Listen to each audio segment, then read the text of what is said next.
ನಿಮ್ಮ ಹಳೆ ಒಡವೆನ ಅಧಿಕ ಬೆಲೆಗೆ ಮಾರಬೇಕೆ? ಅಟಿಕಾಗೆ ಕಾಲ್ ಮಾಡಿ 8880 ಅಟಿಕಾ ಗೋಲ್ಡ್ ಕಂಪನಿ. ಓಕೆ, ಇನ್ನು ರಾಜ್ಯ ಕಾಂಗ್ರೆಸ್ ಪಾಳೆಯದಲ್ಲಿ ಮುಖ್ಯಮಂತ್ರಿ ಡಿಕೆ ಶಿವಕುಮಾರ್ ಅವರು ಅಧಿಕಾರ ಸ್ವೀಕಾರ ಆದ ಬಳಿಕ ಸವಾಲುಗಳ ಮೇಲೆ ಸವಾಲು ಅನ್ನುವಂತಹ ಪರಿಸ್ಥಿತಿ ಸೃಷ್ಟಿಯಾಗ್ಬಿಟ್ಟಿದೆ.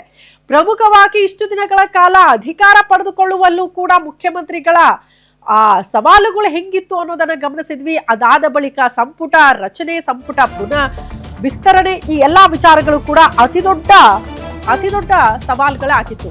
ಈ ಎಲ್ಲಾ ಸವಾಲುಗಳ ಮಧ್ಯೆ ಈಗ ಮುಖ್ಯಮಂತ್ರಿಗಳಿಗೆ ಮತ್ತೊಂದು ದೊಡ್ಡ ಸವಾಲಾಗಿ ನಿಲ್ತಾ ಇರೋದು ಬಿಡದಿ ಟೌನ್ಶಿಪ್ ಯೋಜನೆ. ನ್ಯಾಯಮೂರ್ತಿ ಗುರುನಾಥನ್ ನರೇಂದ್ರ ನೇತೃತ್ವದ ಸಮಿತಿಯನ್ನ ರಚನೆ ಮಾಡಿದಾರಂತೆ. ಟೌನ್ಶಿಪ್ ಬೇಕಾ ಬೇಡವಾ ಅನ್ನೋದ್ರ ಬಗ್ಗೆ ಅಭಿಪ್ರಾಯ ಸಂಗ್ರಹ ಮಾಡೋದಕ್ಕೆ ಸಮಿತಿಯವರು ಮುಂದಾಗ್ತಿದ್ದಾರೆ. ಸಮಿತಿ ರಚನೆ ಬಗ್ಗೆ ಎಕ್ಸ್ ಖಾತೆಯಲ್ಲಿ ಮುಖ್ಯಮಂತ್ರಿ ಡಿಕೆ ಶಿವಕುಮಾರ್ ಪೋಸ್ಟ್ ಮಾಡಿದ್ದಾರೆ. ಅತ್ತ ಜೆಡಿಎಸ್ ನಿಂದ ಪಾದಯಾತ್ರೆ, ಇತ್ತ ಡಿಕೆ ಶಿವಕುಮಾರ್ ಅವರು ಟ್ವೀಟ್ ಮೂಲಕ ಕೌಂಟರ್ ಕೊಟ್ಟಿದ್ದಾರೆ. ಜೆಡಿಎಸ್ ನಾಯಕರ ಪಾದಯಾತ್ರೆಗೆ ರಾಜ್ಯ ಸರ್ಕಾರದಿಂದ ಬಿಡದಿ ಟೌನ್ಶಿಪ್ ಯೋಜನೆ ವಿಚಾರಕ್ಕೆ ಸಂಬಂಧಪಟ್ಟಂತೆ ಬೇಕಾ ಬೇಡವಾ, ಅದರ ಸಾಧಕ ಬಾಧಕ ಏನು, ಆ ಬಗ್ಗೆ ಪರಿಶೀಲನೆ ಮಾಡದೆ ಸಮಿತಿ ರಚನೆ ಮಾಡ್ತೀವಿ. ಟೌನ್ಶಿಪ್ ಬೇಕಾ ಬೇಡವಾ ಅನ್ನೋದನ್ನ ಸಮಿತಿ ಕೊಟ್ಟಿರುವ ವರದಿಯ ಆಧಾರದ ಮೇಲೆ ನಾವು ಜಾರಿ ಮಾಡ್ತೀವಿ ಅನ್ನೋ ರೀತಿಯಲ್ಲಿ ಮುಖ್ಯಮಂತ್ರಿ ಡಿಕೆ ಶಿವಕುಮಾರ್ ಅವರು ಒಂದು ಟ್ವೀಟ್ ಮಾಡೋ ಮೂಲಕ ಜೆಡಿಎಸ್ ನಾಯಕರ ಪಾದಯಾತ್ರೆಗೆ ಕೌಂಟರ್ ಕೊಟ್ಟಿದ್ದಾರೆ ಅನ್ನೋದ್ರ ಡೀಟೇಲ್ಸ್ ಸದ್ಯ ಸಿಗ್ತಾ ಇದೆ.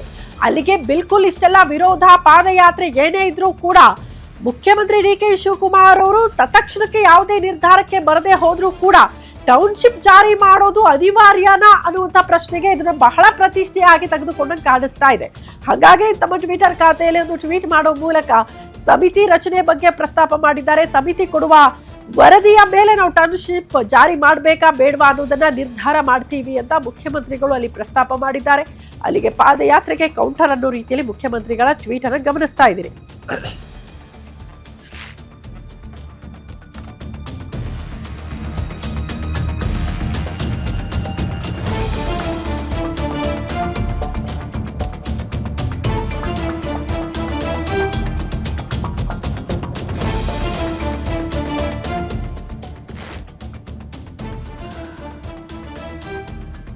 ಮುಖ್ಯಮಂತ್ರಿಗಳ ಪೋಸ್ಟ್ ಅಲ್ಲಿ ಏನಿದೆ ಅನ್ನೋದನ್ನ ಒಂದ್ ಕಡೆ ಗಮನಿಸ್ತಾ ಇದ್ದೀರಿ. ಟೌನ್ಶಿಪ್ ಅಭಿಪ್ರಾಯಗಳ ಸಮಗ್ರ ಪರಿಶೀಲನೆಗೆ ನ್ಯಾಯಮೂರ್ತಿ ಗುರುನಾಥನ್ ನೇತೃತ್ವದ ಸಮಿತಿಯನ್ನ ರಚನೆ ಮಾಡಲಾಗಿದೆ.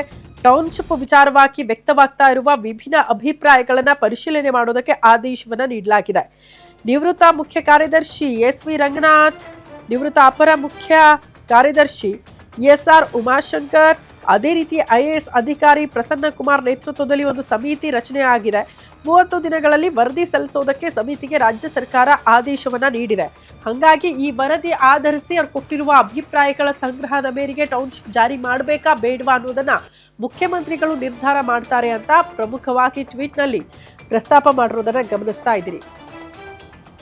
ಈ ಬಗ್ಗೆ ಮತ್ತಷ್ಟು ಡೀಟೇಲ್ಸ್ ಅನ್ನ ಕೊಡ್ತಾ ಹೋಗ್ತಾರೆ ನಮ್ಮ ಪ್ರತಿನಿಧಿ ದುರ್ಗೇಶ್ ನೇರ ಸಂಪರ್ಕದಲ್ಲಿ ಜಾಯಿನ್ ಆಗ್ತಿದ್ದಾರೆ. ದುರ್ಗೇಶ್, ಟೌನ್ಶಿಪ್ ಯೋಜನೆ ವಿಚಾರ ಬಹಳ ಪ್ರತಿಷ್ಠೆ ಆದಂಗೆ ಕಾಣಿಸುತ್ತೆ ಜೆಡಿಎಸ್ಗೂ ಮತ್ತು ಸರ್ಕಾರಕ್ಕೂ ಅಂತ. ಮುಖ್ಯಮಂತ್ರಿ ಡಿಕೆ ಶಿವಕುಮಾರ್ ವರ್ಸಸ್ ಕುಮಾರಸ್ವಾಮಿ ಅನ್ನುವಂಥ ಪರಿಸ್ಥಿತಿ ಇದೆ ಇಲ್ಲಿ. ಸೊ ಏನಾಗುತ್ತೆ, ಪಾದಯಾತ್ರೆಗೆ ಕೌಂಟರ್ ಅನ್ನೋ ರೀತಿಯಲ್ಲಿ ಸಮಿತಿ ವರದಿ ಕೊಡೋ ತನಕ ಜೆಡಿಎಸ್ ನಾಯಕರು ಸೈಲೆಂಟ್ ಆಗಿರ್ತಾರಾ ಅಥವಾ ಹೋರಾಟ ಮುಂದುವರಿಯುತ್ತಾ ಅನ್ನೋದು ಪ್ರಶ್ನೆ ಇದೆ. ಶ್ರುತಿ, ಜೆಡಿಎಸ್ ಇವತ್ತಿನಿಂದ 3 ದಿನಗಳ ಕಾಲ ಬಿಡದಿಯ ಒಂದು ಹೋರಾಟಕ್ಕೆ, ಅದರಲ್ಲೂ ಕೂಡ ಬೃಹತ್ ಮಟ್ಟದ ಪಾದಯಾತ್ರೆಗೆ ಕರೆಯನ್ನ ಕೊಟ್ಟಿರುವಂತದ್ದು. ಇವತ್ತು 9 ಗಂಟೆಯಿಂದ ಬಿಡದಿಯ ಒಂದು ಪಾದಯಾತ್ರೆ ಆರಂಭವಾಗುವಂತದ್ದು. ನಿಖಿಲ್ ಕುಮಾರಸ್ವಾಮಿ, ಎಚ್ ಡಿ ಕುಮಾರಸ್ವಾಮಿ ಮತ್ತೆ ವಿರೋಧ ಪಕ್ಷದ ನಾಯಕರಾಗಿರುವಂತಹ ಆರ್ ಅಶೋಕ್ ಮತ್ತೆ ಜವಾಹರ್ ಅನುಸರಣ ಸೇರಿದಂತೆ ಬಿಜೆಪಿ ಜೆಡಿಎಸ್ ನ ವಿಧಾನಸಭೆ ಮತ್ತು ವಿಧಾನ ಪರಿಷತ್ ಎಲ್ಲ ಶಾಸಕರು ಈ ಒಂದು ಹೋರಾಟದಲ್ಲಿ ಪಾಲ್ಗೊಳ್ಳುವಂತದ್ದು. 5 ರಿಂದ 10 ಸಾವಿರಕ್ಕೂ ಹೆಚ್ಚು ಜನರು ಒಂದು ಪಾದಯಾತ್ರೆಯಲ್ಲಿ ಭಾಗಿಯಾಗ್ತಾರೆ ಅನ್ನುವಂಥದ್ದು ಮಾಹಿತಿ ಸಿಗ್ತಾ ಇದೆ. ಜೊತೆಗೆ ಈ ಒಂದು ಬಿಡದಿ ಹೋರಾಟವನ್ನ ಜೆಡಿಎಸ್ ಬಹಳ ಗಂಭೀರವಾಗಿ ತೆಗೆದುಕೊಂಡಿದೆ. ಇದಕ್ಕೆ ಯಾವುದೇ ರೀತಿಯಾದಂತಹ ಯೋಜನೆಯನ್ನು ಜಾರಿ ಮಾಡೋದಕ್ಕೆ ಬಿಡೋದಿಲ್ಲ ಅನ್ನುವಂತ ನಿಟ್ಟಿನಲ್ಲಿ ಹೋರಾಟಗಳನ್ನ ಮಾಡ್ತಾನೆ ಬರ್ತಾ ಇದೆ.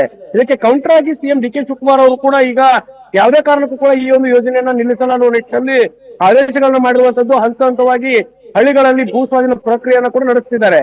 ಜೊತೆಗೆ ಸಾಕಷ್ಟು ರೈತರ ವಿರೋಧ ಇದೆ ಅನ್ನುವಂತ ಮಾತುಗಳನ್ನ ಕೇಳಿ ಬರ್ತಾ ಇತ್ತು. ಜೆಡಿಎಸ್ ನಾಯಕರ, ಬಿಜೆಪಿ ನಾಯಕರ ಆರೋಪಗಳಿಗೆ ಕೌಂಟರ್ ಎನ್ನುವಂತೆ ಒಂದು ಸಮಿತಿಯನ್ನು ರಚನೆ ಮಾಡೋದಕ್ಕೆ ಸರ್ಕಾರ ಮುಂದಾಗಿತ್ತು.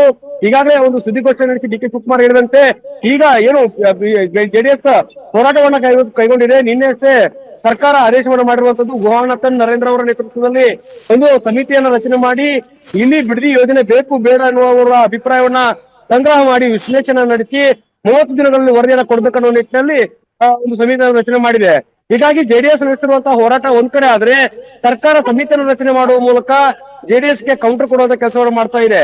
ಹೀಗಾಗಿ ಇಲ್ಲಿ H D Kumaraswamy versus D K Shivakumar fight ಮುಂದುವರಿತಾ ಇದೆ. ಜೆಡಿಎಸ್ ನಡೆಸಿರುವಂತಹ ಹೋರಾಟ ಏನು ಅಧಿವೇಶನ ಸಂದರ್ಭದಲ್ಲೂ ಕೂಡ ಸಾಕಷ್ಟು ಸದ್ದು ಮಾಡಲಿದೆ. 3 ದಿನಗಳ ಕಾಲ ಈ ಒಂದು ಹಂತ ಹಂತವಾಗಿ ಪಾದಯಾತ್ರೆಯನ್ನ ಜೆಡಿಎಸ್ ಕೈಗೊಂಡಿದೆ. ಸಾಕಷ್ಟು ರೈತರೊಂದಿಗೆ ನಾವು ಇದ್ದೇವೆ ಸಂದೇಶವನ್ನು ಕೊಡೋದಕ್ಕೆ ಜೆಡಿಎಸ್ ಮುಂದಾಗಿದೆ. ಇತ್ತ ಸರ್ಕಾರವು ಕೂಡ ನಾವು ರೈತರ ಪರವಾಗಿದ್ದೇವೆ, ಯಾರನ್ನು ಕೂಡ ಒತ್ತಾಯಪೂರ್ವಕವಾಗಿ ಜಮೀನನ್ನ ಗಮನಿಸಲ್ಲ ಅನ್ನುವಂತ ಮಾತನ್ನ ಡಿ ಕೆ ಶಿವಕುಮಾರ್ ಅವರು ಹೇಳಿದ್ರು. ಹೀಗಾಗಿ ಸಮಿತಿ ನೀಡುವಂತಹ ವರದಿಗೋಸ್ಕರ ಈ ಜೆಡಿಎಸ್ ನಾಯಕರು ಮತ್ತು ರೈತರು ಕಾಯ್ಬೇಕನ್ನೋ ನಿಟ್ಟಿನಲ್ಲಿ ಈಗ ತಂತ್ರವನ್ನ ಡಿ ಕೆ ಶಿವಕುಮಾರ್ ಹೇಳಿದ್ದಾರೆ. ಹೀಗಾಗಿ ಸರ್ಕಾರಕ್ಕೆ ಯಾವ ರೀತಿ ಸಮಿತಿ ವರದಿಯನ್ನ ಸಲ್ಲಿಸುತ್ತೆ ಅದರ ಆಧಾರದ ಮೇಲೆ ಮತ್ತೆ ಡಿ ಕೆ ಶಿವಕುಮಾರ್ ಅವರು ನಲ್ಲಿ ಮಾಹಿತಿಯನ್ನು ಹಂಚಿಕೊಂಡಿರುವಂತದ್ದು. ಸಮಿತಿಯನ್ನು ರಚನೆ ಮಾಡಿದ್ದೇವೆ, ಸಮಿತಿಯ ಅಲ್ಲಿರುವಂತಹ ಅಂಶಗಳನ್ನ ನೋಡಿ ನಾವು ರೈತರ ಪರವಾಗಿ ಯೋಜನೆಯನ್ನು ಮಾಡ್ತೇವೆ ಅನ್ನೋ ನಿಟ್ಟಿನಲ್ಲಿ ಒಂದು ಮಾತನ್ನ ಹೇಳಿರುವಂತದ್ದು. ಹೀಗಾಗಿ ಜೆಡಿಎಸ್ ನ ಹೋರಾಟ ಯಾವ ರೀತಿ ಇರುತ್ತೆ ಅನ್ನೋದನ್ನ ಕಾದು ನೋಡಬೇಕಾಗತ್ತೆ. ಶ್ರುತಿ, ದುರ್ಗೇಶ್, ಈಗ ಸಮಿತಿಯನ್ನು ರಚನೆ ಮಾಡಿದ್ರು ಕರೆಕ್ಟ್, ರೈತರ ಆರೋಪ ಇರೋದು ಒಬ್ರು ಬಂದು ನಮ್ಮ ಅಭಿಪ್ರಾಯ ತಗೊಳ್ತಾ ಇಲ್ಲ, ನಾವು ಒಪ್ಪಿಗೆಯನ್ನ ಪಡೆದುಕೊಂಡಿಲ್ಲ ಸರ್ಕಾರ ಅಂತ. ಅಟ್ಲೀಸ್ಟ್ ಸಮಿತಿ ಬರೀ ಸರ್ವೆ ಮಾಡಿ ಸಾಧಕ ಬಾಧಕದ ಬಗ್ಗೆ ರಿಪೋರ್ಟ್ ಕೊಡುತ್ತಾ ಅಥವಾ ರೈತರಿಂದ ಅಭಿಪ್ರಾಯ ಸಂಗ್ರಹ ಆಗುತ್ತಾ? ಇದು ಇಂಪಾರ್ಟೆಂಟ್ ಆಗುತ್ತೆ ಅಂತ. ಖಂಡಿತ ಶ್ರುತಿ, ಡಿ ಕೆ ಶಿವಕುಮಾರ್ ಅವರು ಏನು ಸಾಕಷ್ಟು ವಿರೋಧ ವ್ಯಕ್ತವಾಗ್ತಿರುವ ಹಿನ್ನೆಲೆಯಲ್ಲಿ ಈ ಒಂದು ಸಮಿತಿಯನ್ನ ರಚನೆ ಮಾಡಿರುವಂತದ್ದು. ಹೀಗಾಗಿ ಸಮಿತಿಯಲ್ಲಿರುವಂತಹ ಸಮಿತಿ ಅಧ್ಯಕ್ಷರಾದಂತಹ ಗುಹಾನಾಥ್ ನರೇಂದ್ರ ಮತ್ತೆ ನಿವೃತ್ತ ನ್ಯಾಯಮೂರ್ತಿಗಳಾಗಿರುವಂತಹ ಒಂದಿಷ್ಟು ನಾಯಕರು ಅಧಿಕಾರಿಗಳಿದಾರಲ್ಲ, ಅವರು ಕೂಡ ಒಂದು ಈ ಸ್ಥಳಗಳಿಗೆ ಭೇಟಿಯನ್ನ ಕೊಡ್ತಾರೆ. ಯಾಕಂದ್ರೆ ಹಿಂದೆ ಯಾವುದೇ ಅಧಿಕಾರಿಗಳು ನಮ್ಮ ಬಳಿ ಬಂದಿಲ್ಲ, ಯಾರು ನಮ್ಮ ಅಭಿಪ್ರಾಯವನ್ನ ಕೇಳಿಲ್ಲ ಅನ್ನೋ ನಿಟ್ಟಿನಲ್ಲಿ 80% ರೈತರು ವಿರೋಧವನ್ನು ವ್ಯಕ್ತಪಡಿಸ್ತಾ ಇದ್ದಾರೆ.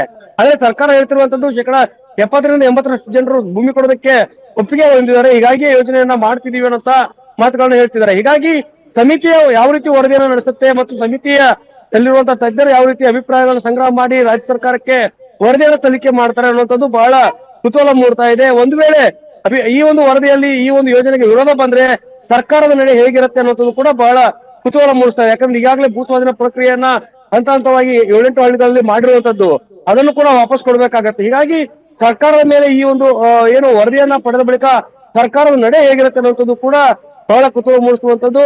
ಸಮಿತಿಗಳು ಸಾಕಷ್ಟು ಹಿಂದೆ ಸತ್ಯಶೋಧನಾ ಸಮಿತಿ ಮಾಡಿದ್ರು, ಅದರಲ್ಲೂ ಕೂಡ ವಿರೋಧ ಪಕ್ಷ ಆಗಿದ್ದಂತ ಡಿ ಕೆ ಶಿವಕುಮಾರ್ ಅವರು ಎಚ್ ಕೆ ಪಾಟೀಲ್ ಅವರ ನೇತೃತ್ವದಲ್ಲಿ ವರದಿಯನ್ನ ಪಡೆದಿದ್ರು. ಅದರ ಬಗ್ಗೆ ಯಾವುದೇ ರೀತಿಯಂತ ಹೇಳಿಕೆಗಳನ್ನ ಕೊಡೋದಕ್ಕೆ ಸರ್ಕಾರ ಹಿಂದೇಟ್ ಆಗ್ತಾ ಇದೆ. ಆ ವರದಿಯನ್ನು ತಿರಸ್ಕಾರ ಮಾಡಿದೇವೆ ಅನ್ನೋ ಮಾತುಗಳು ಕೂಡ ಹೇಳ್ತಾ ಇತ್ತು. ಹೀಗಾಗಿ ಹೊಸದಾಗಿ ಮಾಡಿರುವಂತಹ ಈ ಒಂದು ಗುಹಾನಾಥನ್ ನರೇಂದ್ರ ಅವರ ಸಮಿತಿ ಯಾವ ರೀತಿ ವರದಿಯನ್ನು ಕೊಡುತ್ತೆ ಅನ್ನುವಂಥದ್ದು ಬಹಳ ಕುತೂಹಲ ಮೂಡಿಸ್ತಾ ಇರುವಂತದ್ದು. ಸುದ್ದಿ. ಓಕೆ ದುರ್ಗೇಶ್, ಧನ್ಯವಾದಗಳು ತಮ್ಮೆಲ್ಲ ಮಾಹಿತಿಗೆ.